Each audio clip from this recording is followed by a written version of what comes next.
Неге балалық шақ жақсы болу керек? Тағдыр ма? Әлде кінәлілер бар ма бұл жерде? Адамдық борышты арқалайтын біреу болу керек деп мақсатты айтып отыр. Өзек бар, иә. Адам өзгеретін зат болады, өзгермейтін зат болады. Тәмсіл бар ғой. Таптым дегенде жоғалтасың, жоғалттым дегенде табасың деген сияқты. Тіпті мен мынандай студенттерді көргем. Сессиядан жоғарғы балл алуға айтылатын дұға бар ма? Сыйынбаған құдайымнан ұялам, бұйырмаған бақытымды сұрауға дейді ғой. Болды. Жаңағы қашан адам болады, қашпайтын адам болады. Қашпайтын адам көбінесе айналасын өзгертуге тырысады. Мен көп айтатынмын. Менің бірім қаныш деп. Иә. Бірақ сол күннің өзінде мен Өмекейдің жылаған себебін әлі күнге түсінбеймін. Білмеймін, қаншақты кінәсін жуып шайды, бірақ мен Өмекейді ақтағым келмейді. Сіздерге кітап ұнады ма? Талдау үшін. Гүлденге көп рахмет, талдау үшін. Сіздерге көп рахмет.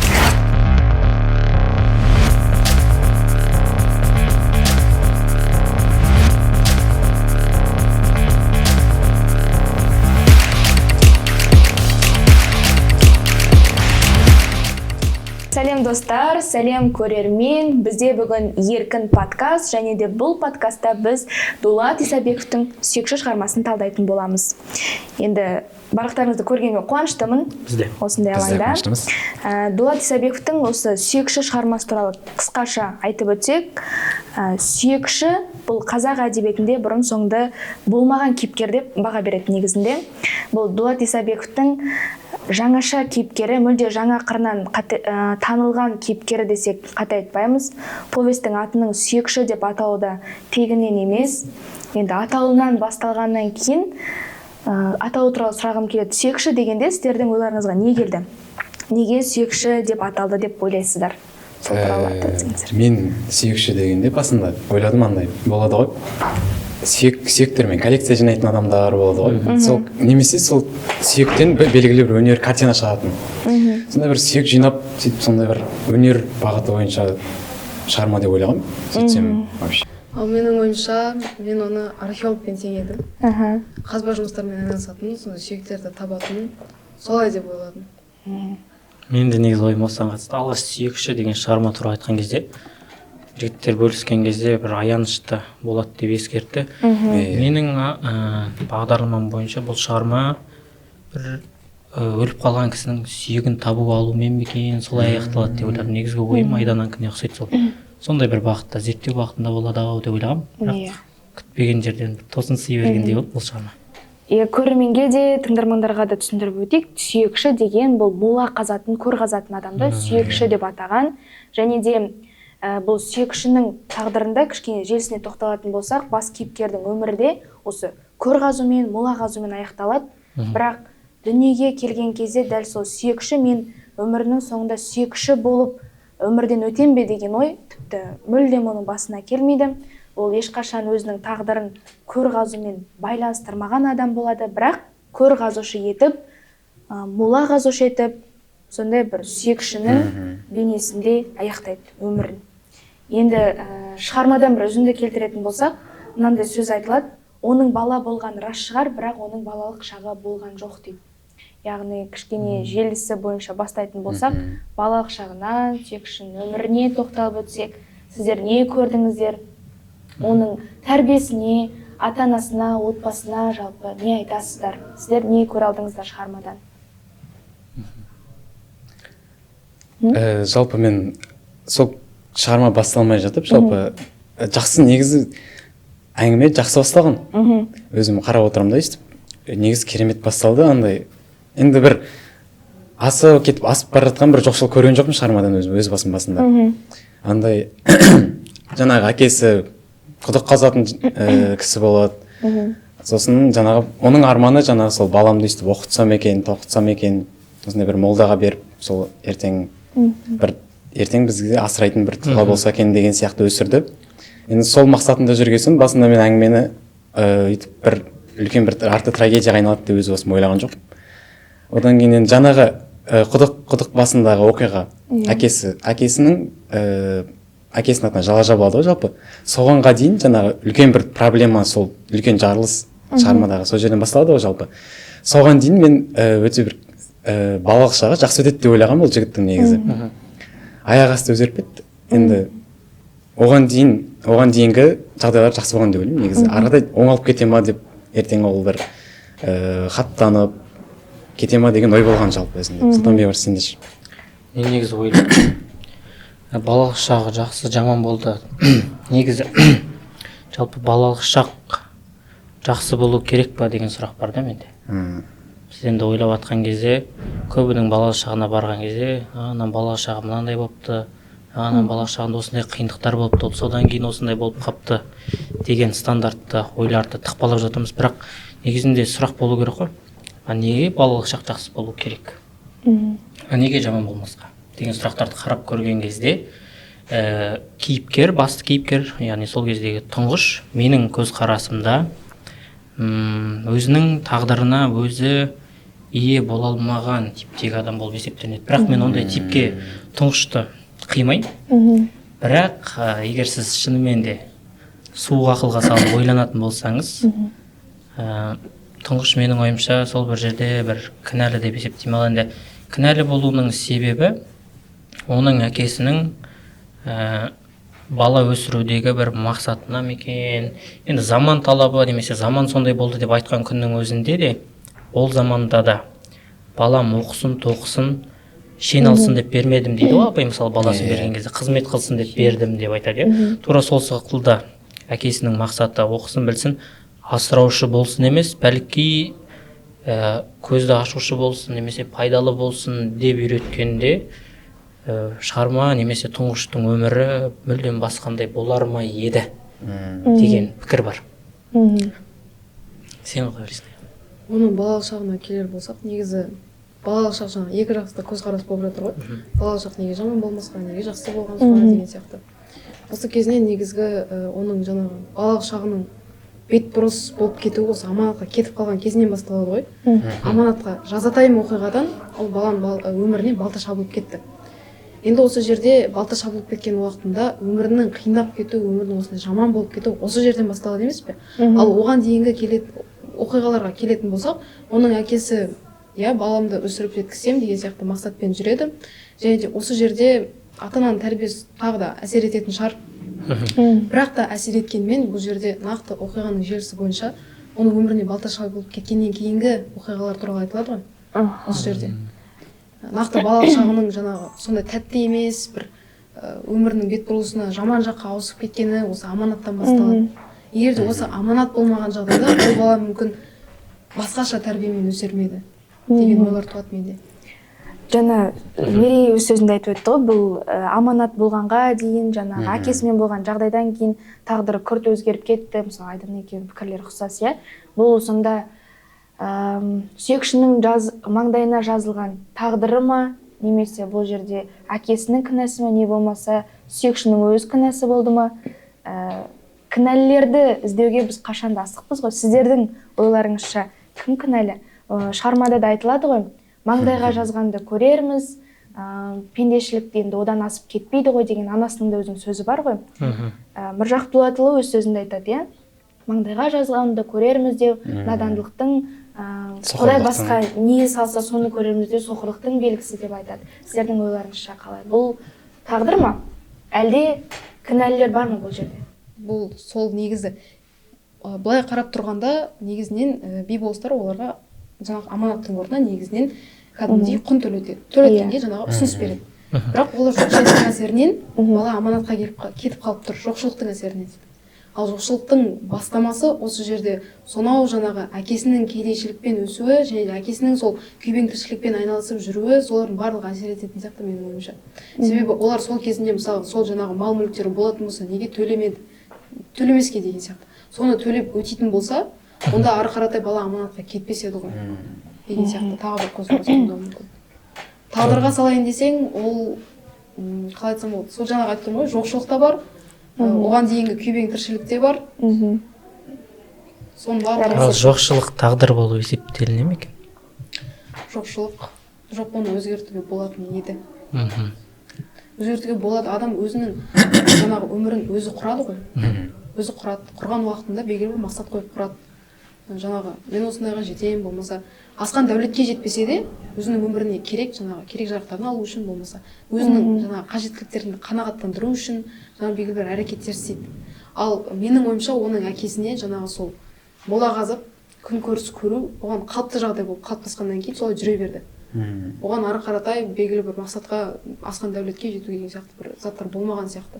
Осымен ғана қалып қойғаннан кейін осы жоқшылық нәрсе содан болды деп ойлаймын. Жалпы бұл шығармада бірнеше кінәлі адамдар бар деп өзім қараймын. Ең бірінші кінәлі ол жерде жаңағы құдықтың басындағы оқиғаның үш жаңағы бай балалары.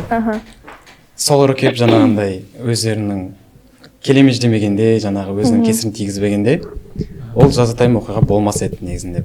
Сол болғанның кесірінен артынан жала жабылды. Енді ол өмірде әділетсіздік те бар, әділеттілік те бар деген сияқты қатар жүреді ғой.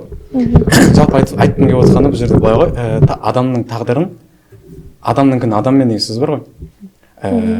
Адамның тағдыры белгілі бір адамның келесі бір адамға байланысты деп ойлаймын. Мысалға, келесі бір қандай адам жолығады, сол адамға байланысты адамның тағдырының арнасы бұрылып кете береді ары қаратай. Сол сияқты жаңағындай басында сол бай балаларының кінәсі болса, ары қаратай аманатқа кеткеннен кейінгі мәселе бұл жерде әкесінің кінәсі деп ойлаймын. Енді өйткені ол өзінің жаңағы тозығы жеткен кедей екенін біле тұра, жаңағындай ол кезде байдың өзі ойланып отырады ғой, баламды өйстіп, егер өзі әкесі баласын іздеп келе ма жалпы, келсе мен өзімде бере салатын едім, қайтарып беру, оны маған аманат кедейдің баласын ұстап отқанда маған ешқандай пайда жоқ деген сияқты. Сөйтіп ойланып жүрді да, кейін әкесі енді оны біліп тұр, палеом оның аманатын құнын өтей алмайтынын. Ол енді қанша құдық қазса да анандай байлықты бере алмайды ғой бәрібір. Сөйтіп соны біле тұра, сол байдың алдына келгенде мүмкін баласын алып кетіп, аратай оқытқызып тағдыр өзгеріп кетер ме еді деген сияқты. Бұл жерде тағы да екінші кезекте әкесінің де кінәсі бар. Аратай үшінші кезекте сол тұңғыштың өзінің кінәсі деп ойлаймын. Енді ол аратай мысалға бай баласынан жаңағы байдың өзінің қолынан 31 жасында кетпей ме? Иә. Сол кезде аратай енді оның бай күніге оны соққан да жоқ, ол жерде оның бір жерін сындырып қойған жоқ. Мысалы ол 12 мүшесі сау болып кәдімгідей кетті. Неге аратай барып мысалға бір шаһар жайлы айтады ғой жерде, жаңағы шетінде қабір қазады деген сияқты. Сол кездерде неге шаһарға барып сол 12 мүшесі сау жігіт бола тұра неге кәсіп қылмады деген сияқты сауалдар ғой. Жалпы кінәлілер осылар деп ойлаймын. Сол бастамасы сол аманатқа кеткеннен сағы сынып қалған сияқты. Өмірде басқа мүмкіндік жоқ сияқты болып көрініп қалған сияқты. Байда тас жүрек емес қой. Үлкен ұлы Үкітай сияқты. Үкітай мысалы қанша тырысты жаңағы байды. Бай мысалға өзі тіпті апарып бергісі келген уақытында да Үкітай алып қалады емес пе? Керек емес. Қанға қан, жанға жан деп. Мен өзімнің бауырымды өлтіріп тастаған адамды қалай мен жаңағы оның баласын апарып беремін деген сияқты заттарды айтады. Байда тас жүрек емес, менің ойымша дәл сол сәтте әкесі келіп жаңағы кешірім сұрап, жазатайым оқиға екенін түсіндіріп, сөйтіп мүмкін әрекет еткен уақытында мүмкін тұңғыштың ары қарайғы өмірі басқа болар ма еді. Жаңа Мерей де айтты кетті ғой, 31 жасына шықты деп. Менің де ойымша солай. 31 жасына шыққаннан кейін неге ары қаратай өмір сүрмеске, басқа жолды таңдамасқа, диуана болып кетпей, басқа кәсіп қылмысқа. 31 жасы нағыз орта бұзатын шақ еді ғой. Орта бұзатын шақ болған. Бірақ та оның әрекеті басқаша болды. Бірақ енді ондай трагедияны 31 жасқа дейін анандай трагедияны өйтіп қабылдап кеп, адам басы қабылдап кеп аратай. Бірақ біз орында болмағасын бізге айтуға оңай болған шығар мүмкін. Бірақ негізі тұңғыш мықты адам болатын сияқты еді менің ойымша. Өйткені кім қателеспейді, сол шынымен де бір шыңға немесе дұрыс шешім қабылдай алмайды. Мына Ницшенің сөз бар ғой. Ұстаз деп жатамыз, негізі ең мықты ұстаз ол адамның қателігі дейді ғой. Кімді қателеседі, сені сабақ алады. Содан сабақ алғаннан кейін өмірін сол қалыпта емес, керісінше қалыпта өмір сүреді. Егер тұңғыш 31 шағына дейінгі қиыншылықтан болсын, немесе жаңа бір аманат асырап алғандағы оқиғалардан сабақ алған болса, тағы нәрселерден, кемшіліктерінен сабақ алған болса, бәлки 31 шағында ол мүлдем басқа адам болар ма еді деген сұрақ бар да менде. Енді ол нәрсені өзгертуде де ол аманатқа кетпей тұрып әкесінің бір ықпал ету аймағы болды ма деген сұрақ бар менде.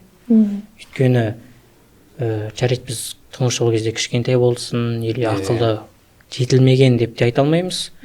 Ақылы жетілмеген күннің өзінде еңбекке баулу деген де нәрсе бар да. Бәлки сол жерден де бір екі қателік бар ма деп те ойлаймын. Отбасы тарапынан да және сол кездегі жалпы тәрбие тарапынан да. Енді бар ғой, бұл жерде біз бір жағынан андай бай мен кедейді андай тапқа бөліп ажыратып қарап жатқан сияқтымыз да. Мысалы, бай балалары кінәлі.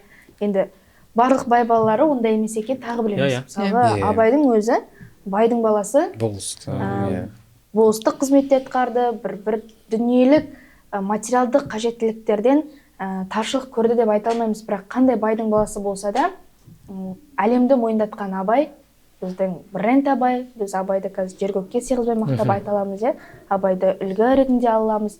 Бірақ енді бұл жерде мысалға айтылады, біз жаңа айттық қой, құн дауалаған кезде оған белгілі бір құн сұралады. Баласы өліп қалғаннан кейін бай шарт қояды: 30 сиыр, 30 жылқы, 30 түйе қойдым, 30 қойма. Құн дауалап сұраған кезде әкесі неге келіп алып кетпейді, неге бермейді деген нәрсені айтып жатырмыз ғой. Немесе жаңағы әкенің кінәсі ретінде неге еңбекке баулымады деген нәрсе. Мысалы, ол жерде шығармада әкесі қомша өзінің отбасын қалай асырайды? Ол құдық қазады, ел жерді аралап жүреді, әйтеуір тапқан нәпақасын бәрін үйіне әкеледі. Тіпті тұңғыш дүниеге келген кезде де баламнан дүнием садаға, бәрібір сол қойды сойғызып тапқан бір дүниесін баласының қуанышына жаратады. Баласы дүниеге келген кезде өмір бақи оның өмір солай өтеді. Ол бір жағынан енді заманның сондай көрінісі ме екен, сол кездегі адамдардың тұрмыс тіршілігінен де бізге хабар береді ғой. Ол жаңағы өмір бақи құдық қазумен айналысты, жалшы болып жүреді, сол арқылы малдай алады, бір-екі қой алып кетеді, кейбір қазығына, кейде табысты болып жатады кәсібі. Енді оның өмірінің барлығы сыртта өтсе, ол қай уақытта бір жағынан олын еңбекке баулайды. Не болмаса ол сондай қарапайым өмір сүрген отбасы. Ол қалай ана байдың қойған құнын дауалайды? Не деп дауалайды? Ол өмір бақи қалыпты, сол күйде өмір сүріп келе жатқан адам. Оған не ауыл көмектеспейді бір жағынан, даулап барған кезде. Ана өзі жалғыз төлеу керек болады. Осы жерде мен енді құн дауалау деген бұл қазақтың дәстүріне бар дүние. Құн заңы және де кек заңы өте қатты көрініс береді. Осы дәстүрлерге тоқталғым келеді. Құн дауалау ол жерде болды, қазірде бар. Қазір мысалы барлығы заң жүзінде қарастырылады. Сол кездегі осы дәстүрдің тегізіп тұрған бір жағынан теріс жағы ғой. Ол әкесі қанша жерден барып кешірім сұраса да, жалынса да, жағдайдың олай еместігін айтса да, одан пайда болмады. Ол мысалға бәрібір де айта алмайтын еді, ана ұлының артқа өзі сүйменді көтеріп құлап кеткенін, сол салмағын көтере алмай құлап кеткендігін, не қасындағы кейіпкерлері, куәгерлері де айтпайды оқиғаның қалай болғандығын. Ол жерде ана кедей жарлы адамды ақтап алатында ешкім болмайды артында, оның да сұрауы жоқ қой. Тіпті ауылының байларына жіберген кезде де Шерәлі де оны ондай танысым жоқ, ондай ауылдас жоқ, не істесеңдер өздерің бәрі позициядан тайып кетеді ғой, былайша айтқан кезде. Барлығы жауапкершілікті лақтыра салады аяқ астынан. Енді құн заңы мен сол кек заңы туралы айтсақ. Тарихтан жалпы қараған кезде құн заңы да, кек заңы да негізі дала уәлаятының, дала заңдарының негізгі бекітілген заңы. Оны біз Әлихан Бөкейхан еңбектерінен де, кейінгі Абайда өзінің Қарқаралыдағы жәрмеңкеде дала уәлаяты туралы заңгер қабылданады ғой. Кез келген заңда, Шыңғыс хан дәуірінен бастасақ та, кез келген заңда кісі және құн заңы деген нәрсе болады. Енді бұның қандай маңызы бар? Қазір ғылымда редукционист деген сипат кең орын алған. Редукционист дегеніміз не? Яғни адамның келесі бір адамға зат ретінде қарауы.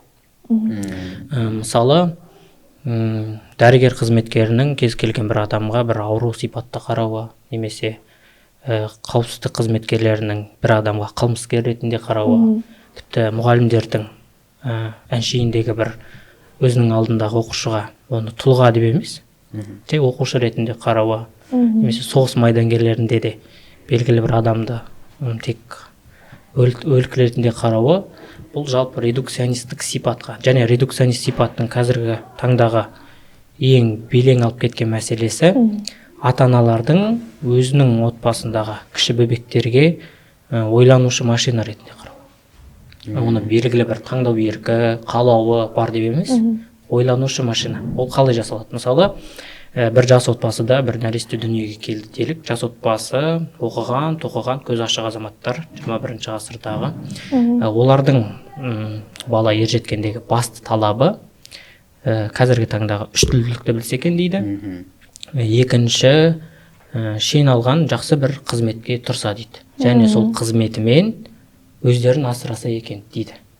Тіпті одан асып кетіп жатса, шетелде қызмет етсе, кемінде Астанадағы бір кабинетте жақсы бір киім киіп отырса екен деп армандайды. Бұл енді қаншалықты дұрыс адам болғаннан таңдау еркі болады, тағысын тағы болады дейді де, осындай 6 жасқа толмаған балаға ағылшын тілін үйретеді. Ағылшын тілін үйреткеннен кейін тағысын тағы, бұндай негізгі естеліктер де, практикалық жұмыстар да өте көп орын алған. Мен енді өз көрінісімде бір мұғаліммен тілдескенде, ол кісінің баласы Англияда оқып келген, ағылшын тілін жетік біледі. Жалпы материальный жағдайдан қиналып жүрген бала емес. Елге қайтқан кезде ол отбасыда бір той болады. Той болған кезде сол әулеттің үлкендері келеді. Үлкендері келген кезде жаңағы бір бала, үлкен бала жасы 21-де, енді ол кезде үлкендер келген кездегі 21-дегі баланың әрекеті андай бейғамдық байқалады. Ананы көрген кезде әкесінің өзі намыстанып кетеді. Негізінде салт дәстүр бойынша, дала заңы бойынша үлкен келген кезде кіші қызметте болу керек қой. Қазақта сондай, қазақ жалпы кішісі үлкенге барып бірінші сәлем береді. Бірақ ана 21 жаста ақылы толысқан, 5 тілде еркін сөйлейтін, Англияда білім алып келген азаматтың бойында сондай бір нәзік қылдай тақырып байқалмайды. Сонда ана әкесі қатты намыстанады. Намыстанғаннан кейін психологқа жолығады. Психолог оны зерттеп қараса, психолог болғанда бұл экзистенциялық психолог, психотерапевт. Зерттеген кезде барып қараса, тәрбиені екіге бөліп қарастырады. Біреуі құрал деп айтылады, біреуі құндылық деп айтылады. Құндылық дейтіні көбінесе материалдық тұрғыда көре алмайсыз. Тек саф күйінде трансцендентті аймақта жататын, баланың бойына құйылатын ұят, кісі құрметтеу, кісі көңіліне қарау, ар, ожыдан сияқты нәзік тақырыптар. Бұндай тақырыптар жалпы отбасыдағы ата-ана рөлінде қарастырылмағаннан кейін құрал тақырыптар кетеді. Құрал деген өмірде көрінетін және сонымен бір нәрсені игере алатын тақырыптар. Ол тіл болуы мүмкін, жұмыс болуы мүмкін, тағысын тағы. Сіз балаға құралды құйғаннан кейін, құрал жарайды, белгілі бір дәрежеде өзінің нәтижесін беру мүмкін. Бірақ бала өсіп жетілгеннен кейін құндылық алмаған баланың бойында нақ құндылық ойнайтын жерде ол кері тартып қалады. Жалпы тәрбиедегі негізгі мәселелер де осындай. Менің ойымша кейбір редукционистік сипаттағы адамдар осыған ұрынып жатады да, ал бұрын қалай болды дегенде осы тақырыпқа келеміз, яғни адам құны. Адам құны заңында, мысалы қазақ ханның құрылуында да Қобыланды мен Ақжолбидың айқасы бар ғой. Ақжолбидың басын алып қойғаннан кейін Қобыландыдан арғындар өзінің батырының басын сұрап келеді. Бұл негізі кісіліктің заңы болып есептеледі. Бірақ ол кісілердің талабы бар, құн емес, бізге Қобыландының басы керек деп айтылады. Неге? Мысалы, егер адам себепсіз бір адамды өлтіріп, оның артында сұрауы жоқ болатын болса, онда қоғам радикалды болып кетуі мүмкін. Және ол қауіпті қоғам болады.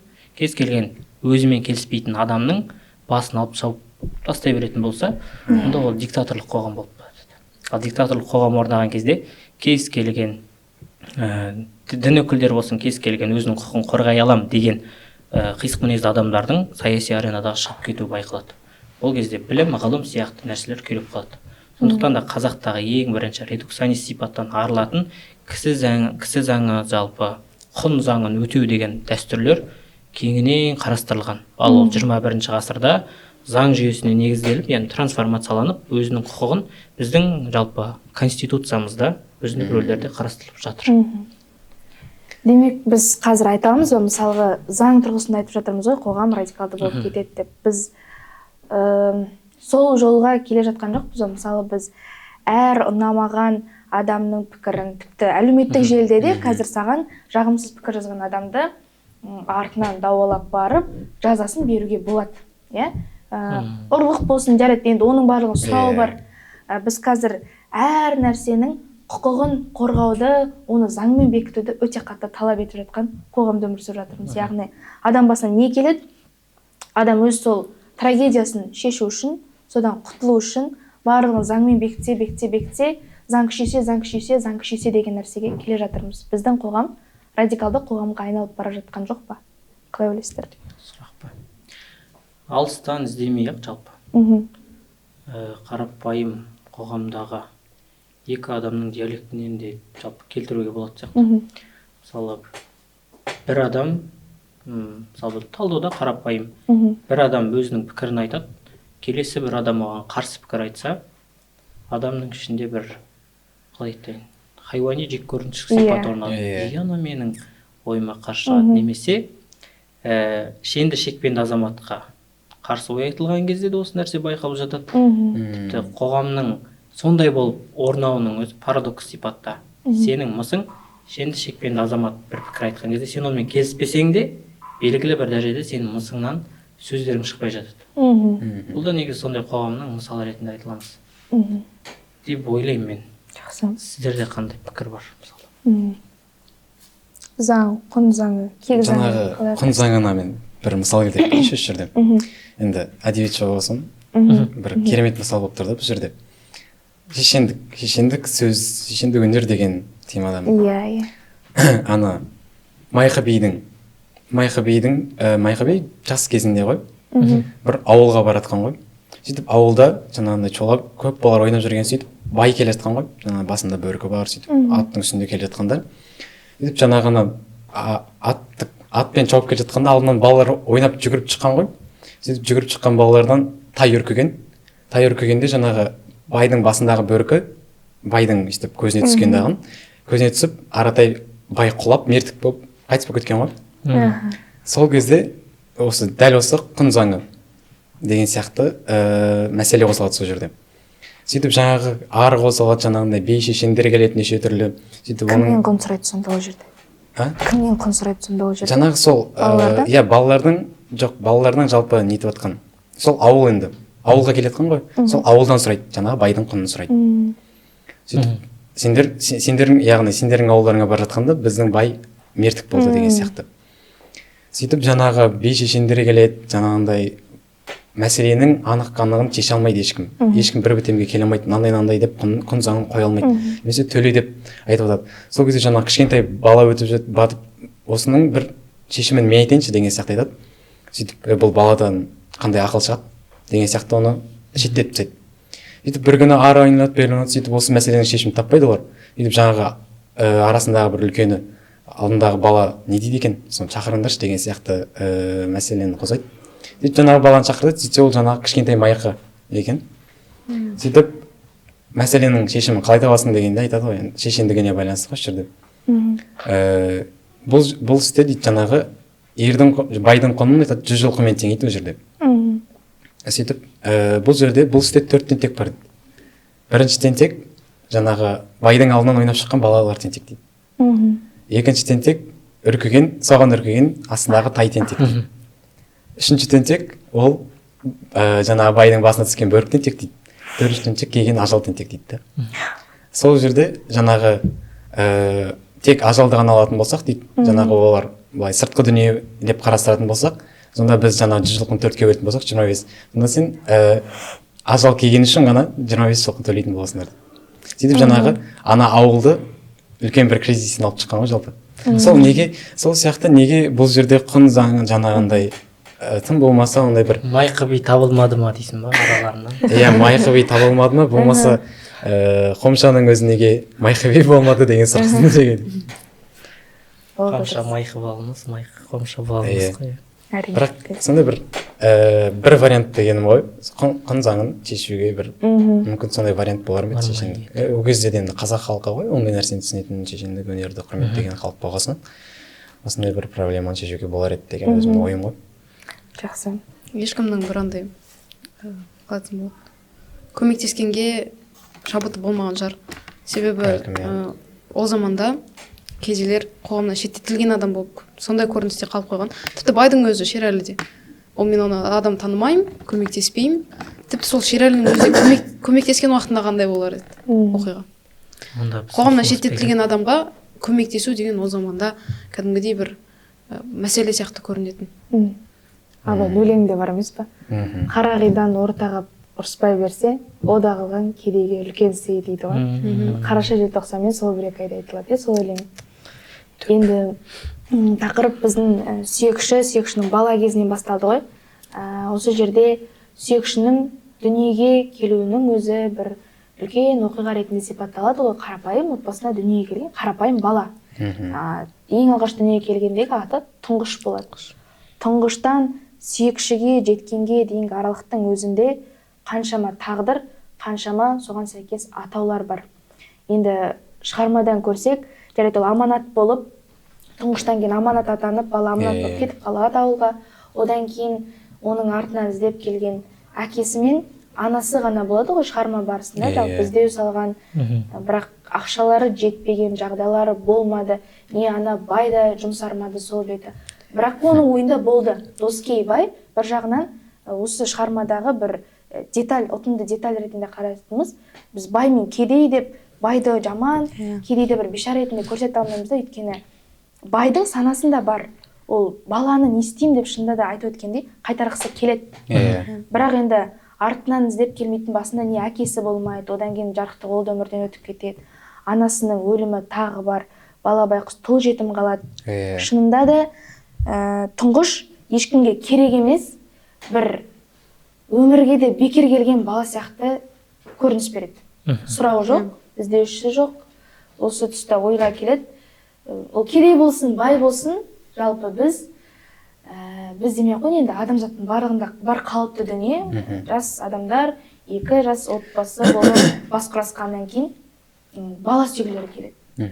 Абайдың қара сөзімен байланыстырып өткім келеді.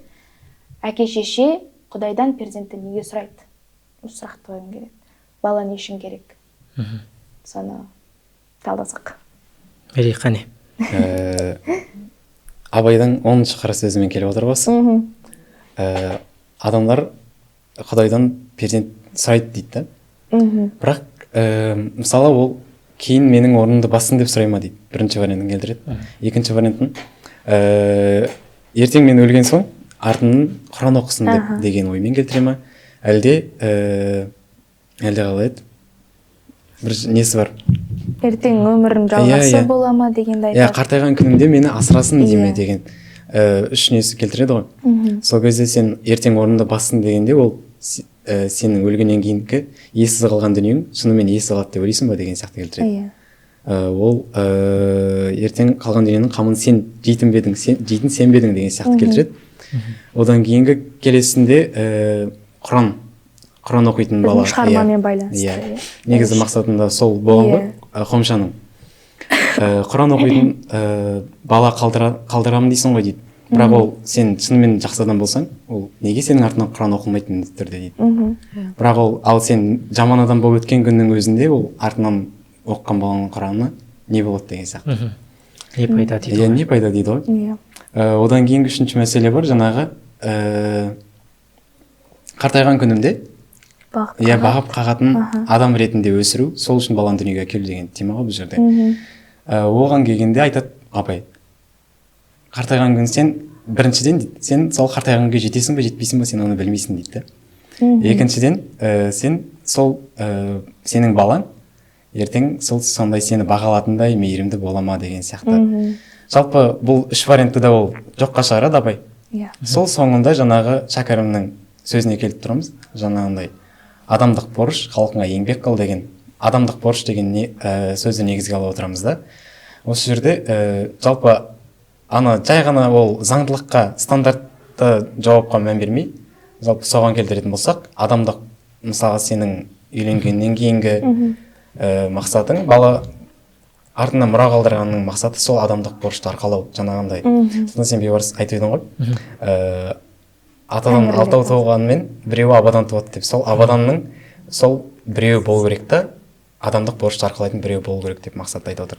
Демек Абайдың мақсаты отбасының мәні адамдық борышты арқалайтын азаматты дүниеге алып келу болып есептелінеді ғой. Иә. Түйіні 10-шы қара сөзінің түйіні осыған келіп тұр. Бәрекелді. Біздің шығармамен байланыстырғанда енді шығарманың ең басында айтылғандай сүйекші негізінде қайтсем де осы бірдеңе қылып әке шешемнің артынан мал сойып қан шығарып Құран бағыштасам деген бір арман мақсаты болады, мұраты деп айтуға болады, иә. Дәл осы Абайдың қара сөзімен байланыстырғым келгенде сол, артынан бір Құран оқитын ұрпақ қалды, бірақ сүйекші сол мұрат мақсатына жете ме оқиға соңында?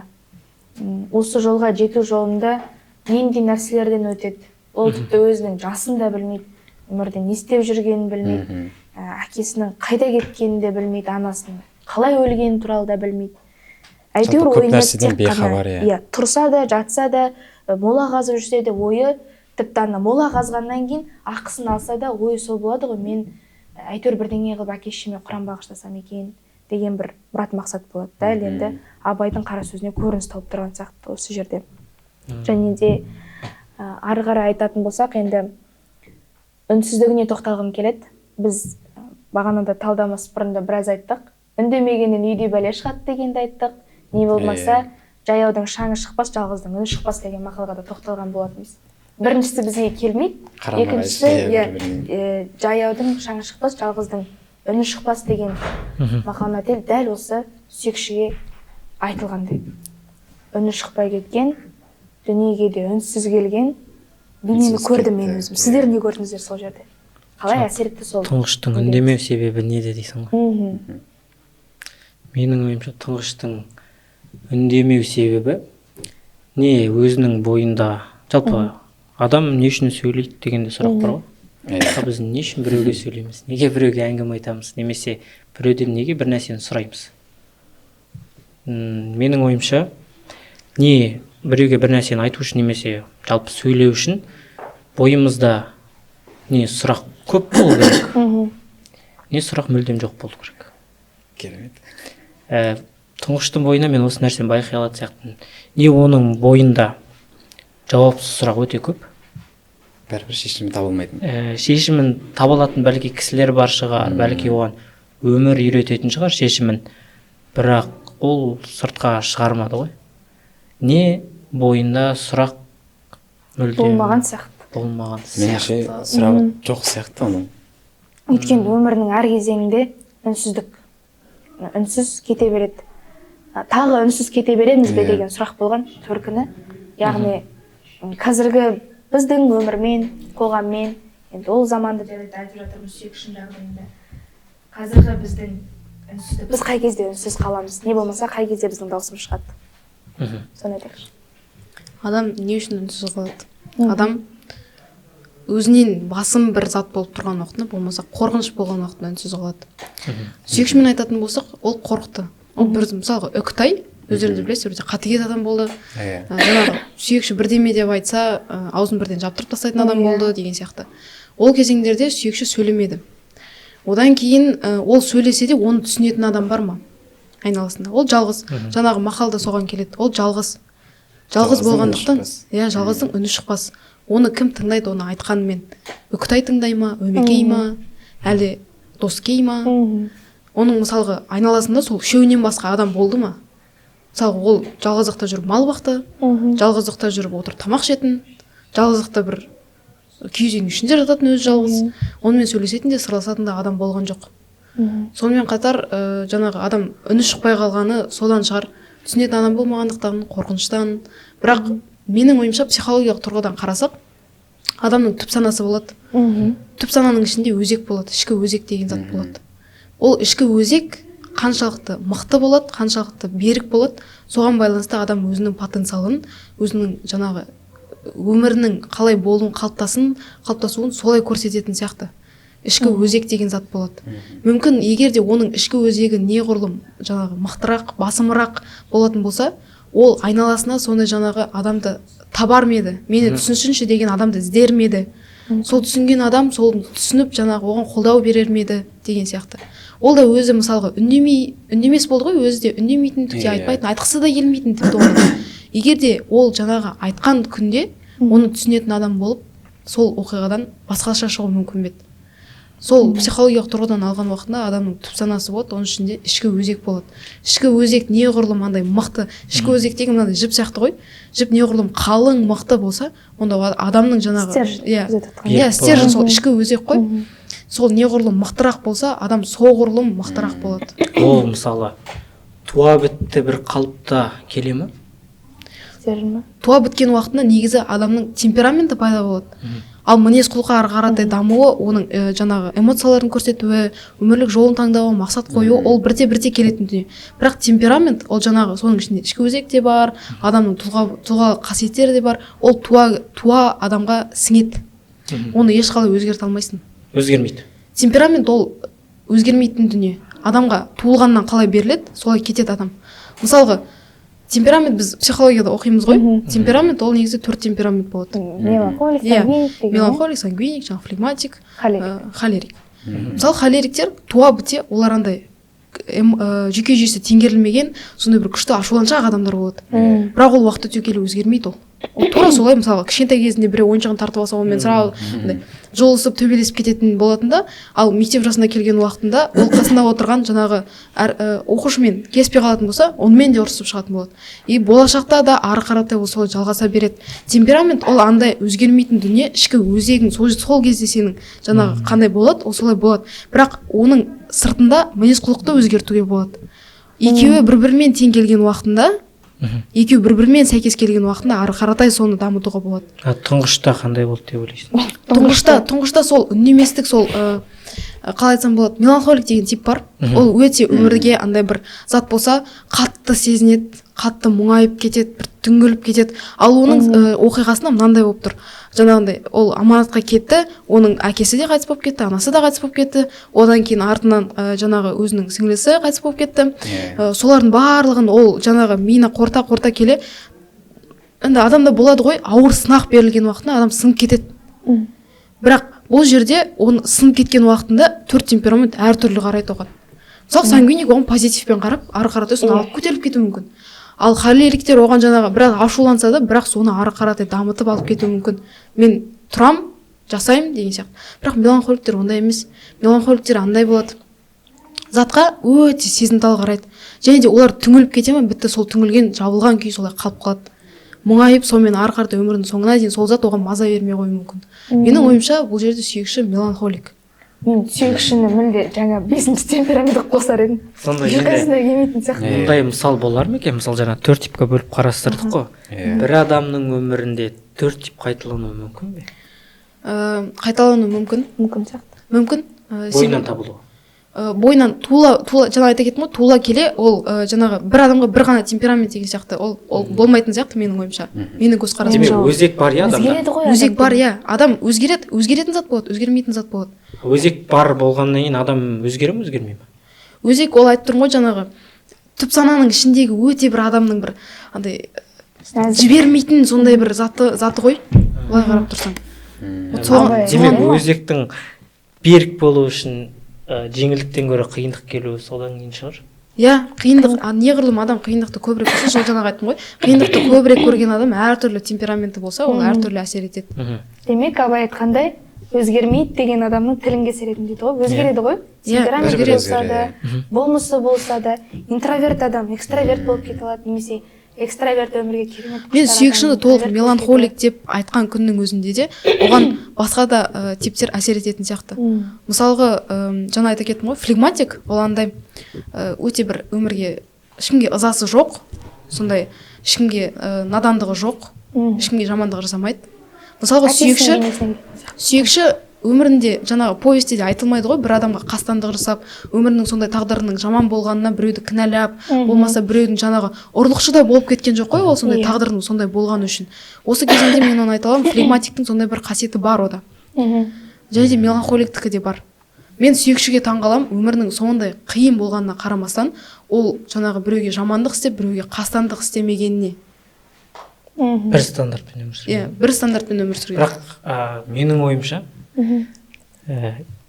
біреуге қастандық не жақсылық істемеген дебаты бар ғой, бүйтіп өмір сүру қаншалықты дұрыс? Не жақсылық істемей, не қастандық өмір. Менің ойымша бұл адам болғаннан кейін сенім деген нәрсе бар ғой. Жалпы өмірдегі ғылыми тұрғыда болсын, жалпы кез келген фәлсапалық тұрғыда болсын, сенім деген нәрсе бар. Сенім деген нәрсе адамның өмірінің айнасы дейді.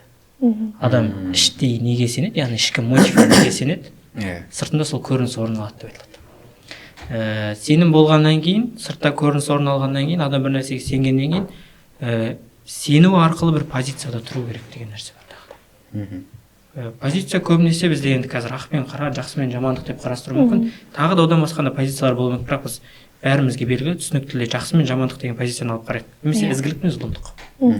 Екі позиция бар делік.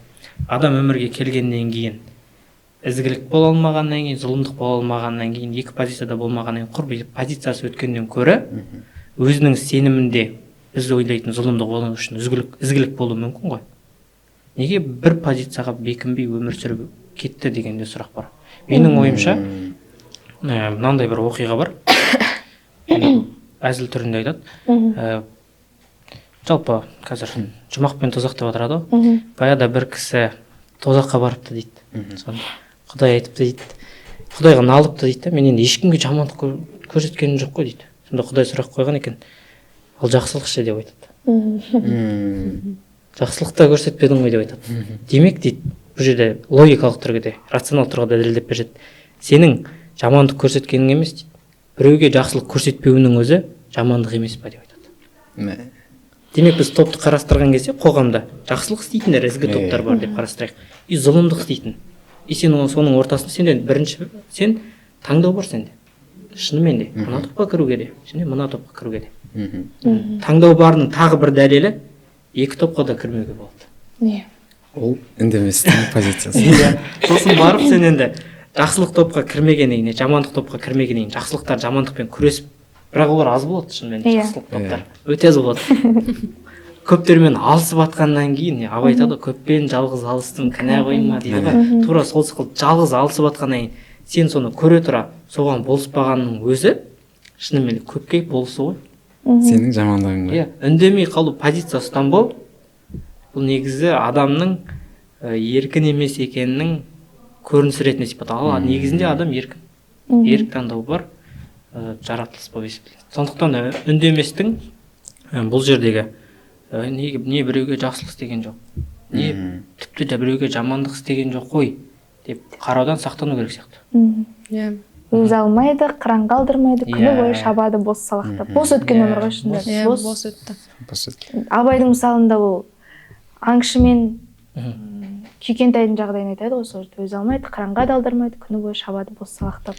Бұл жерде мысалы қазір бар ғой. Мысалы менің өзімде студент болып келген кезде бір студенттер болады, шынымен де болатын іспен айналысады. Бірақ аз ғана. Ешкім олар түсінбейді. Олар біреуге түсіндіргісі келеді, бірақ түсінбейді. Тіпті маған да сондай айтқан, Сұлтан, мына жүріс болмайды. Жүресің бе сәлпәң етіп кірсейін андай бір нәрсеге. Не оқысаңшы.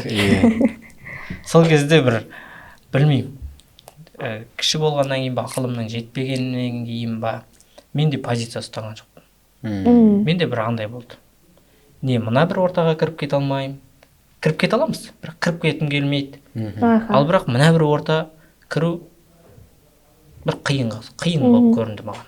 Ана ортаға кіргеннен кішкентай ғана біз 10 шақты адам боламыз. 100 адамға қайтып түсіндіреміз біз оны. Бас-басымызға 10 адам келетін болса, мен өзім қасымдағы адамға түсіндіріп жүрмін. Ана 10 адамға қалай түсіндірем? Олар мені тыңдай ма? Тыңдамаса мен пайда беруім не? Деп айтылып жатады. Бұл жалпы ана Парасат майданда Төлен Әбдіктің екі есік деп көрсетеді ғой. Біреуі бұл кісінің пайымдауы бойынша құмарлық деп көрсетеді, және еркіндік деп көрсетеді. Бір есікті таңдағаннан кейін, табалдырықтан атқаннан кейін артқа қайтуға жол жоқ деп айтады. Бұл да солай сияқты. Мысалы, құмарлық деген есікке кіру оңай. Бірақ шығу деген нәрсе бар. Шығу қиын. Сен бір нәрсеге құмартып кіріп алдың ба, шығу екі талай. Және жауапкершілік деген нәрсе бар. Бұл жарайды ізгілердің жолы деп қарастырып көрейік. Бұл жерге кіру өте қиын.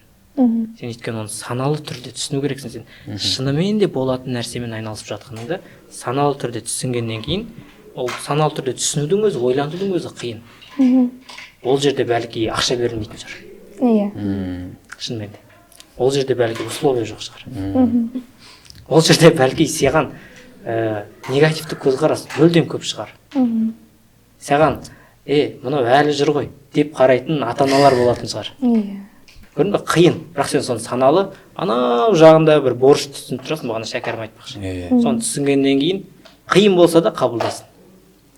Кірдің делік есікке. Бірақ ол есікке кіргеннен кейін де ол есіктен шығып қалу оп оңай. бір уақыт бір орында тұрып қалдың ба, ондай ол майдан ғой, ол процесс үнемі қозғалып тұрады. Бір сен қозғалмай қалдың ба, ол процесс сені сырып тастайды. Ал ол іске кіргеннен кейін сен үнемі прогрессивті тұрғыда шауып отыру керексің ғой деп қарастыра алатын сияқты мен. Ал үндеместің позициясы ол не сол есікті таңдаған жоқ. Не ол есікті таңдаған жоқ сияқты. Өйткені оның өмірінде бәленбай есімдер бар ғой. Иә. Тұңғыш болсын, бағанағы үндемес болсын, аманат болсын, жерден амандық өмірлік позициясына байланысты. Қандай есімін алып қарасаң да, бір тек ортаңғы позицияны ұстанатын. Қазір жастардың арасында бар ғой, мен ортадамын, не жақсыны қолдамайды, не жаманды қолдамайды. Нейтральныймын деп өзінің пікірінен. Негізі бұл көп жерде қашу ғой.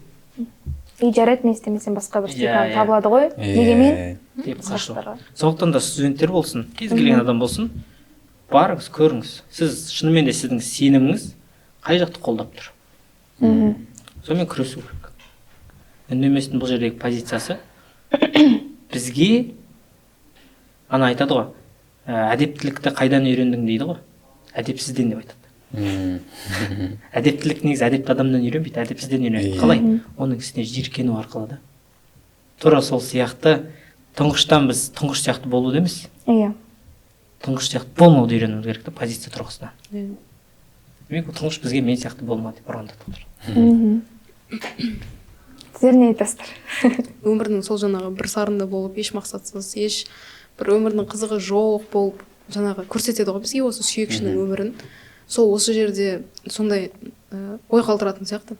Мысалға өмірлің сан түрі иірімі бар дейміз ғой. Ал қаламгердің қаламынан шығатын жаңағы сол иірім неше ойларға жолдайды. Осы жерде түпкі ой, осы жерде мен де сол деп ойлаймын. Сүйекшінің өмірінен аулақ болу, сүйекшінің өмірі сияқты өзіміздің өмірімізді қызықсыз, мәнсіз, мағынасыз өткізгенше алдымызға белгілі бір мақсат қойып, сол мақсатқа жетуді және де сол жаңағы жақсылыққа қаратай бейім болуды, ортаны емес, сол жақсылыққа қаратай бейім болуды көрсететін сияқты. Осындай ой тастайтын сияқты. Аз болса да ізгілермен бірге шайқасуды ма? Жалпы Золотий Сапеков үлкен бір бізге мысал келтіріп тұр ғой, осындай болмаңдар болды. Солай түсіндім өзім жалпы. Автордың негізгі ойы ма? Негізгі ойы. Енді әңгімелеріміздің барлығы келесімен қозғағым келетін тақырыпқа келеді, қаш деп аталады. Енді оны қаш деген сөзді әдемі ашып берген сияқты осы жерде. Енді біз кімнен, неден, қайдан, қайда қашуымыз керек? Мысалға, жаңа Бейбарыс өзінің әңгімесін бөлім келмеді. Сондай орталар болды, таңдау болды, түсіндіре алмаған сәт болды дедің ғой. Сен қайдан қайда қаштың? Сен кірген есік қандай болды мысалы? Қаштың ба жалпы? Мысалымызды айтайықшы. Мен кірген есігі дұрыс деп те айта алмаймын ғой әлі. Мен негізі оны қашан дұрыс деп айта аласың? деп те айта алмаймын. Бәлки жоқ болғанда шығар.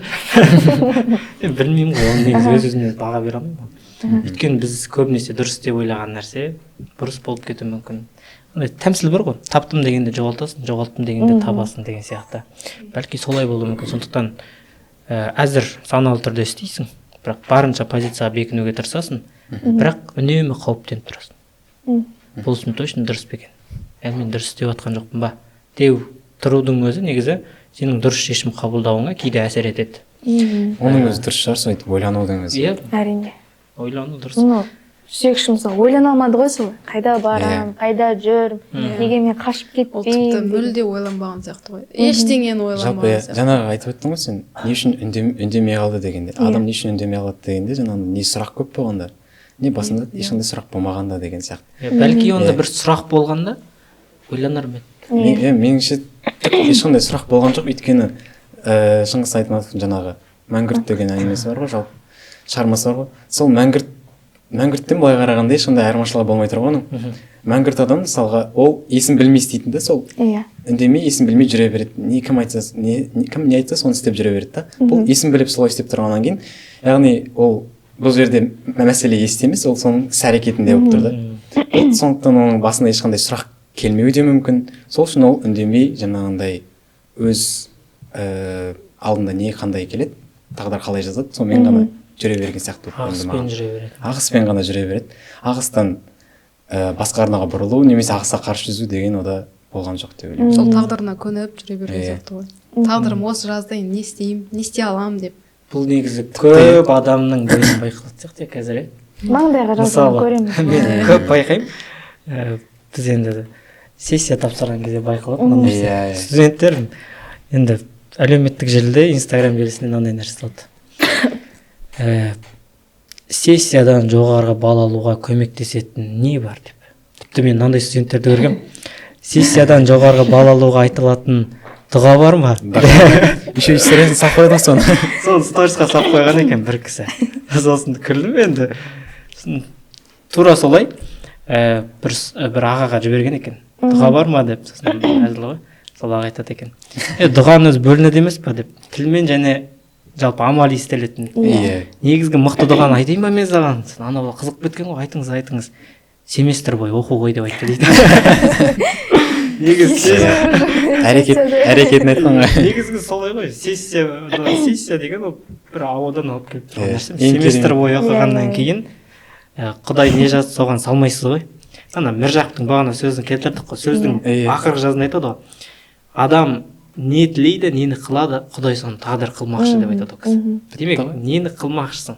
Семестр оқымағаннан кейін ауадан бір нәрсені күтпеу керек қой. Ал оқығаннан кейін күтпей-ақ сен оны осы жерде бір өлең тармағы есіме келіп тұр. Беу. Былай дейді, екі-ақ тармақ, екі-ақ жол өзі. Сыйынбаған Құдайымнан ұялам, бұйырмаған бақытымды сұрауға дейді ғой. Болды ғой. Сен өзің сыйынбадың ба, бұйырмаған бақытыңды қалай сұрайсың Құдайдан? Сыйынбаған Құдай жүрек. Сондықтан бірінші әрекет ету керек, одан кейін ары қарай Құдайдан тілеу керек деп ойлаймын бірінші. Екінші кезек. Семестр бойы оқығаннан кейін сессиядан қорықпайсыздар сонда. Сіздер кімнен қайда қашу ішсіздер қазір? Немесе қашу керек деп санайсыздар? Қашыру керек шығар бірінші. Айдан айтасың ба? Қашырғанда негізі қайда, кімнен, не үшін? Негізінен бұл жерде сюжетті қозғамай қояйын. Былай айтайын. Қашқанда негізі адам не үшін қашады жалпы? Жаман ортадан қашатындар болады. Жаңағы белгілі бір жаман әрекеттерден қашатын адам болады. Одан кейін барып зұлымдықтан қашатын адам болады. Жаман жаңағы болады ғой бір қалай айтсам болады, оқиғалар, солардан қашатын адам болады. Және де олар қайда қашып барады? Олар көбінесе жақсы ортаға қашқанға талпынады. Жаңағы жақсы ортаға барамын, жақсы әрекеттер аламын, жақсы білім аламын, оқимын, тоқимын деген сияқты орталарға қашады. Бірақ олар қашқан уақытында жаңағы кімге қашып барады? Ол жерде де былай жақсы ортаға қашып барады бірінші. Және де қашып баратын адамы жаңағы өзіне қалай айтсам болады, белгілі бір заттармен тартады. Жаңағы айттым, жақсы білім деген сияқты, жақсы орта деген сияқты. Осы жерде жаңағы сүйекші қайда қашты? Қаш деген күннің өзінде жаңағы кім айтады ғой, өмекей, басың ауған жаққа қашты. Білмеймін, қайда қашасың? Қаш. Әйтеуір өлімнен аман қалшы деп айтады ғой. Ал біздің заманға келер болсақ, біз қазіргі таңда менің ойымша адамды өзімізге қаштыруымыз керек. Себебі бұл жерде негізінен адамның өзінен басталып тұр ғой. Сенің ортаң, сенің жаңағы өзіңнің келіп тұрған ортаң, сенің өзгерте аласың оны. Қашқан күннің өзінде де сен ол жаман орта болса, сен оған келіп өзіңнің ақылыңды айта аласың. Олар сол жаңағы жаман әрекеттерден саған қаратай қаша алады. Сен мысалы жаман ортаға келдің, сенің мысың күшті болып тұр, іш көзегің жақсы, сенің білесің мақсатыңды, барлығын білесің, жақсы оқығансың, тоқығансың, өмірдің мәнін білесің. Сен жаман ортаға келдің, бірақ сен жаман ортаға келіп, ой, жаман орта екен ғой деп қашып кетпейсің ғой.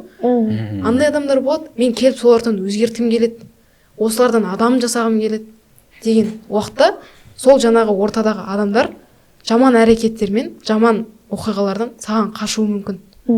Осы кезінде сенде жаңағы мақсат пайда болады, мен айналамды өзгертемін деген уақытында. Адамдар тек қана жаман әрекет көрген уақытында ол жерден қаша бермейді. Оған жаңағы қашатын адам болады, қашпайтын адам болады. Қашпайтын адам көбінесе айналасын өзгертуге тырысады. Мен осы жерде осы затты айтқым келеді. Мысалы, мен қазіргі таңда өзімнің группаластарыма жаңағы кітаптарды дәріптей беремін. Олар мысалы кітап оқымаса да, мен оларға жаңағы кітапты дәріптеймін. мен оларды сол жаңағы кітап оқымайтын әдеттен өзіме қаштырғым келеді. Кітап оқығанға кітап оқы тартқым. деп айтасың ба? Жарнамалаймын жаңағы кітаптарды. Қанша не қылып, мемайдан болсын, қызықты жерлерін Иә. айтады. қандай сүйекші болсын. сүйекші болсын, не оқып барам, әрдайым мен айтып отырам. Мына кітапта мынандай оқиға болып жатыр, осылай да болып жатыр, ол маған осындай затты үйретті деген сияқты заттарды мен жарнамалаймын, насихаттаймын, дәріптеймін. Әсіресе Қаныш және ғылыми майдан кітабын оқып біткеннен кейін Қаныш Сәтбаев деген мен үшін андай ұлы тұлға, сондай бір күшті тұлға. Мен көп айтатынмын. Менің пірім Қаныш деп.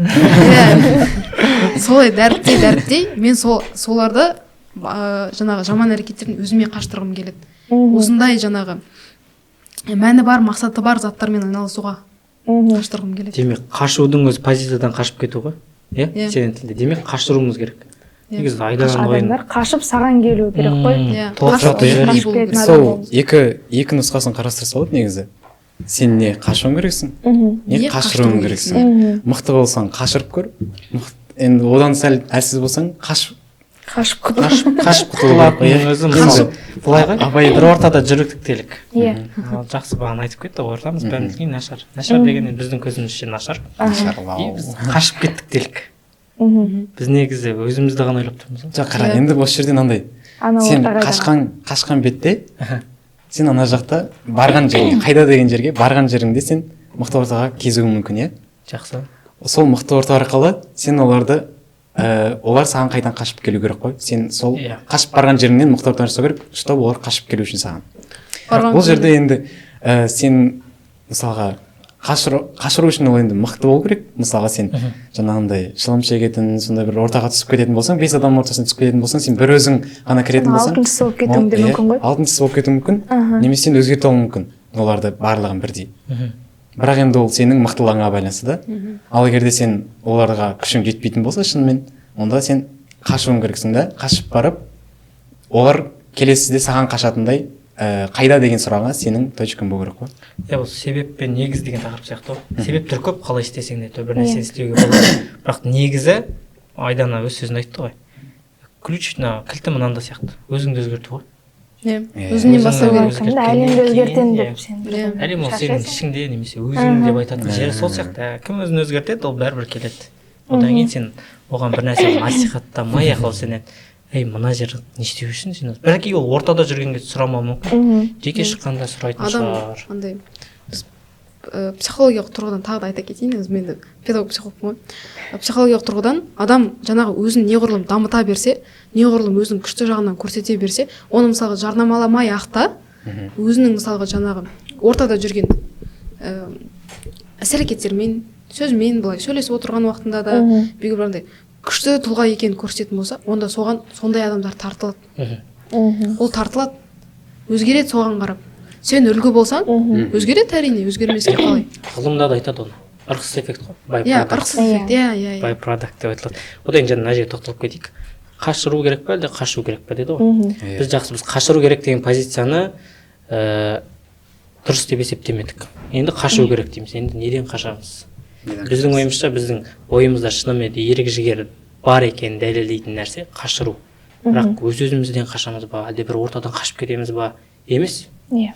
Ортадағы бір нәрсені қашыруымыз керек. Ол негізі барлығымызда бар нәрсе, ол надандық қой. Қоғамда ақылы бар, ары бар азаматтың ең бірінші мақсаты ана адамды қашырып тастау емес, сөгу емес, оның бойындағы надандықты қашыру. Оны Абайша айтқан кезде Абай бүйтіп айтады ғой. Сөккенің болсын сүйгенің. Абай шәкәрім қателесіп тұруы мүмкін. Сөккенің болсын сүйгенің, достығың болсын күйгенің, ащы тілмен тигенін жоғалсын деп міндері деп айтады. Демек, адамды көрген кезде адамның жеке субъектке тиіспейміз. Субъектке жабысып алған объектке тиісеміз ғой.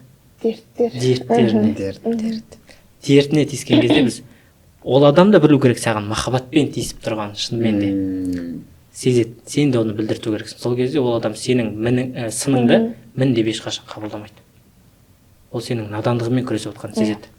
Сол нәрсені ортада, жалпы студенттер арасында қай-қайсы болсын, осы принципті негізге тұтып қараған кезде ол бәрібір өзімен жұмыс жасайды. Неге?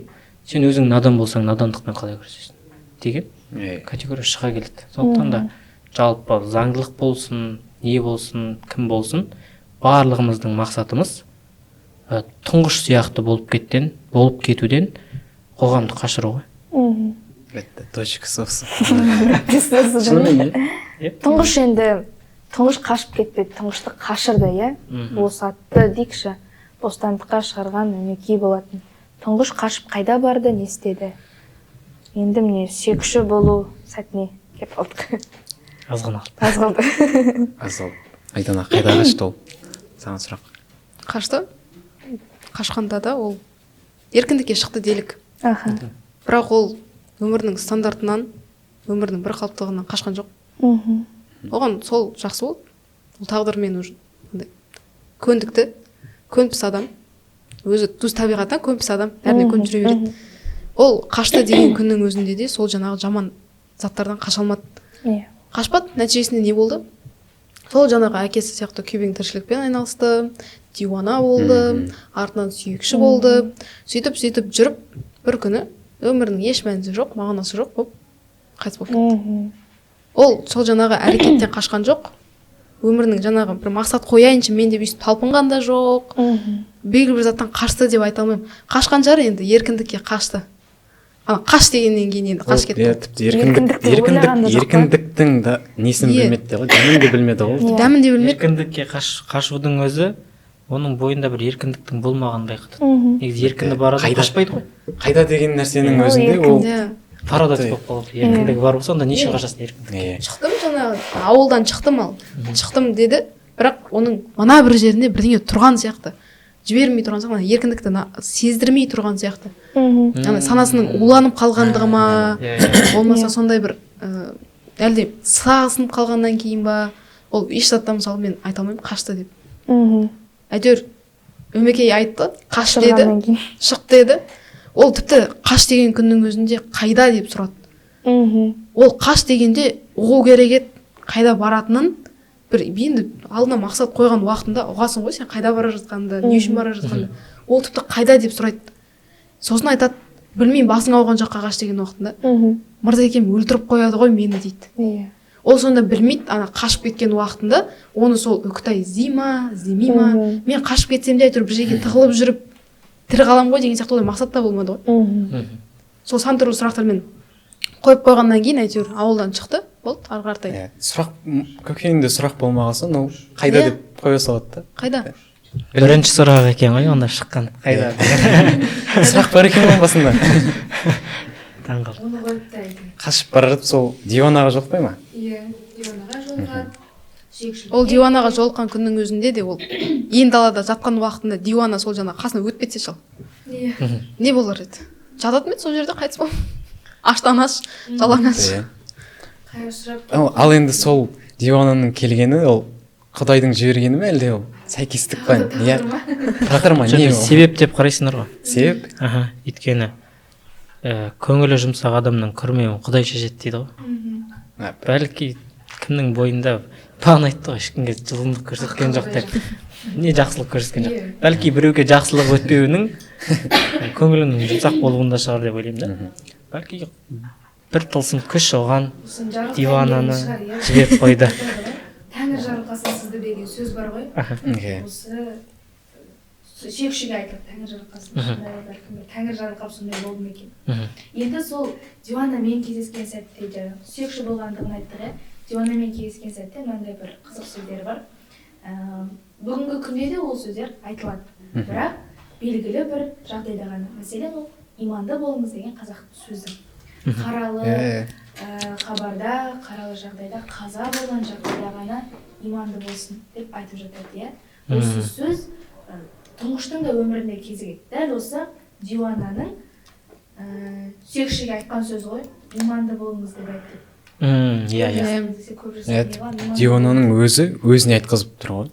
Не себепті олай айтқызды деп ойлайсыздар? Дивананың шынымен де дивани дәрежеде екенін байқататын сияқты бұл дәреже. Өйткені жасап қайтемін деп қазір бір кісіге мысалы ақсақалға болсын, бір жас балаға болсын, зейінің ашылсын деген кезде ұзақ ғұмыр тілемейсің ба деп айтады, денсаулық тілемейсің ба деп айтатын нәрселер болады ғой. Иә, денсаулық тіледім делік. бірақ бағана абай айтқан сияқты ұзақ ғұмыр жасап қоғамға бір пайдаң тимесе ол денсаулықтан не пайда деген сияқты. Немесе менің ойымша дивананың жалпы иман деп тұрған нәрсесі бұл біздің қоғамдағы қазір иман емес. Иман деген нәрсе бұл дінмен шектеліп қалған нәрсе емес деп ойлап айтып тұрмын да. Демек иман деп тұрған нәрсесі бәлки адам болып өтейін де өмірде, адам болып келгеннен кейін адам болу міндетім дейді Қадыр Мырза. Тура сол сықылды бәлки сондай бір мағынада айтып тұр. Негізі бұл дивананың шынымен де әулиелігі бәлки. Біз енді өзіміз жалпы сол иманды болыңыз дегенде сол ғанаға біреу қайтыс болған кезде сол кісіге оның өзінде иманды болыңыз емес, иманды болсын деп айтамыз ғой. Сол өзім осы шығармадан соны тірі адамның өзіне сөйтіп айтқызып тұрған дегенде түсінбей қалдым өз басым. Өз-өзіне айтқызуының өзі негізі мықты нәрсе. Мықты. Оның астары бар ғой енді бәрібір. Астарына қазір тағы ораламыз. Соңына қарай шығарманы аяқтап тастасақ, жалпы тұңғыш болып дүниеге келіп, сүйекші болып өмірден өтіп кеткен оқиғаға куә болдық. Біз соны оқыдық, талдадық. Сүйекшімен өтірік айтпай ақ қояйын, сүйекші өлген кезде сүйекшімен қосылып жыладым. Сүйекшімен өмекемен қосылып жыладым. Өйткені туған жеріне, кіндік қаны тамған жерге Қабантау ғой, Қабантау ауылына алып келген, өмірдің соңғы сәтінде іздеп келген өмеке ғана болатын. Сол өмеке ғана артынан топырақ салады, өмеке ғана оған жылайды, және де шығарма соңында айтылады ғой. Не үшін жылаған өмеке өзі ғана біледі. Басқа ешкім ұқпайды. Ешкім Көл болып жылағаным бар еді сол кезде. Сол Мен білем әйтеуір не үшін жылағанымды деп. Мен білем ғой, мен білем. Өмекемен бірге мен біліп отырғандай болып шынында да. Өмекейдің артында мен тұрамын ғой деді. Негізгі Дулат Исабековтың шеберлігі бар ғой мына жерден. Мен енді байқап отырмын шынымды айтайын. Негізгі адамның адам болуы оның артынан сұрауы болуында ғой. Артында бір өлмейтін із қалдырып іздеушісі болғаннан кейін оны адам ретінде көре аласың. Іздеуші жоқ болған негізі ең қиянат нәрсе сияқты. Яғни бар болып сені адам ретінде қабылдамай қалуы мүлдем қиын. Егер Дулат Исабеков бұл шығарманы жазбаған болса, тұңғыштың артынан біз сияқты жоқтаушылары қалмайтын ба еді деп ойлаймын да. Біз негізі тұңғыштың жоқтаушысы жоқ деп қабылдай алмаймыз. Тұңғыштың жоқтаушысы міне біздер отырмыз. Мына жерде менен ондай нәрсе айтқым келіп отыр да. Жаңағы басынан айтып жатыр ғой. Тұңғыштың өзі кінәлі болды деген сияқты бір темалар кетті ғой. Тұңғыш жалғыз болды, оған андай тағдыр басына сондай жазып тастады деген сияқты. Бірақ ол жерде де Құдайдың өзі мүмкіндік беріп тұрды да оған, жаңағы өмекей арқылы. Өмекейде мысалға тек өмірінің басынан соңына дейін жалғыздықпен өткізген жоқ қой. Оған өмекейде көмектескісі келді ғой. Басында андай сүйекші болып жүрген кезде өмекейдің өзі келеді ғой. Жүріп, мен саған артынан андай бізбен бірге жүр, біздің ауылға қайт. Жаңағындай сенің ата-анаңа ас береміз. Жаңағы қайтыс болған ата-анаңа ас береміз деген сияқты өзінің ұсыныстарын тастайды ғой. Бірақ көрдіңіздер ме, бұл жерде бәрібір тұңғыштың бойында бір нәрсе бар. Ол бәрібір андай миына жетпеді сол нәрсе. Арғатай мүмкін сол байлардың ортасына барып арғатай білім алып, білім қуып кетуіне де болар еді мысалы. Егер есі дұрыс болғанда ма. Мүмкін оның бір сол бәлки автордың шеберлігі тұңғыштың типімен байқай салуға болатын шығар. Оқырманға шешімді өзі салып қояды ғой. Оқырман өз шешімі. Жалпы Исабековтың бүткіл шығармасы сондай, адам соңғы оқырман өзі шешеді. Соңын қалай аяқтағысы келсе солай аяқтайды. Жалпы айтып тұр ғой. Ой салып кетеді. Тұңғыш сияқты өйстіп ағыспен жүре беретін болсаң, артыңда өмекейден басқа жоқтау айтатын ешкім қалмай қалады. Тұңғыштың өзі жазылып тұр. Біз тұңғыш сияқты өмір сүріп біз туралы біреу жазады деген тоже кепіл болмайтын нәрсе ғой. Сіздерде қандай әсер қалды Айдана? Қорытындылаған уақытында негізінен мен аяғына дейін оқымасам да, соңында мен сол сөзді көріп қалдым. Жаңағы өмекейдің жылағаны. Мен енді аяғына дейін оқымағаннан мен түсінбедім. Бірақ менің ойымша ол жерде аса қатты бір детальный информациялар болмаған сияқты. Бірақ сол күннің өзінде мен өмекейдің жылаған себебін әлі күнге дейін түсінбеймін.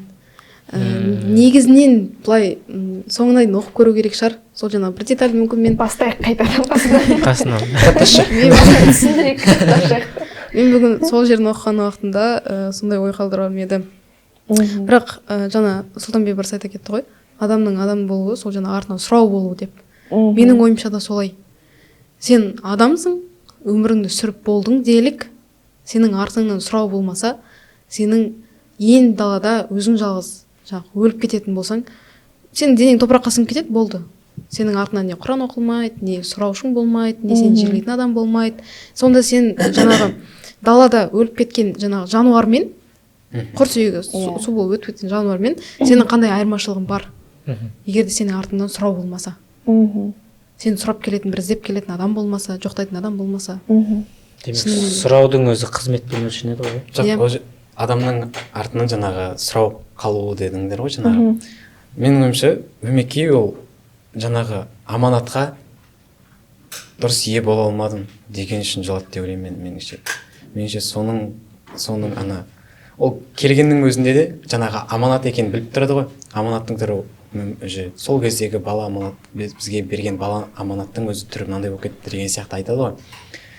Демек ол сол жаңағы аманатына соңына дейін қиянат жасамайын деп келген түрі болған сол кезде. Бірақ қазір кейін көрді да, одан кейін аратай сол мақсатына жете алмағандықтан мүмкін сол ардың бойындағы жаңағы ары жібермеді ма, сол үшін көзінен жас шықты деп ойлаймын мен. Ол андай бір оны адам ретінде көріп, мүмкін соны бағалаған емес деп ойлаймын жалпы. Демек өмекей ақырына дейін күресіп кетті ғой. Ақырына дейін күресіп кетті, бірақ бір қателік жасаған шығар, бірақ қателік жасап сол күйі тұңғыш соң қолында өліп кетсе деген сұрақ бар ғой. Бірақ ол өйтпеді ғой. Белгілі бір дәрежеде өмекей тұңғышты өзінен қашырды деп айта аламыз ғой. Демек бұл жерде студент деген тұңғыш позициясында емес, өмекейдің позициясында болып көру керек шығар. Өйткені өмекейдің қасында тұңғыш біраз уақыт жүрді. Тура сол сықып біздің де бойымызда надандық жүруі мүмкін. Өмекей бірақ өзі кінәлі болып тұрып оқиғаны көріп тұрып айтпайды ғой шындығын. Ішінде сақтап келеді.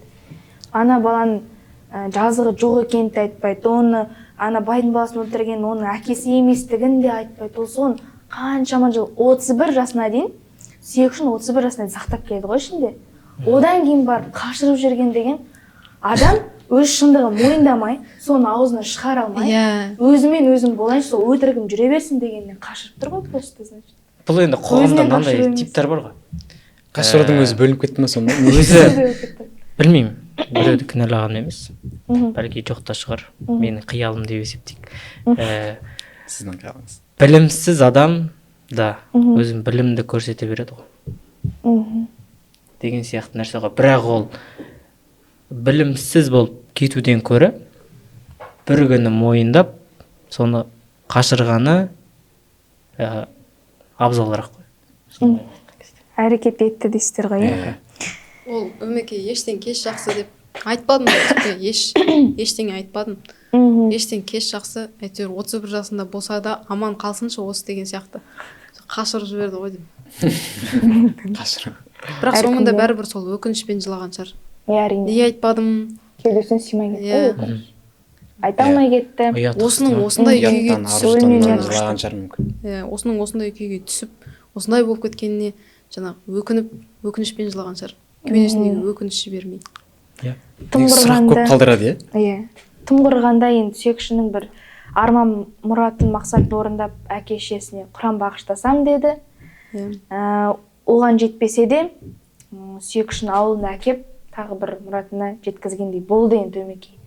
Білмеймін қаншақты кінәсін жуып шайды, бірақ мен өмекейді ақтағым келмейді. Ақтамаймын да бұл жерде. Ақтауға да бір қиын дүние ғой жалпы. Иә, қиын дүние. Сіздерге кітап ұнады ма? Ұнады. Керемет. Өте жақсы.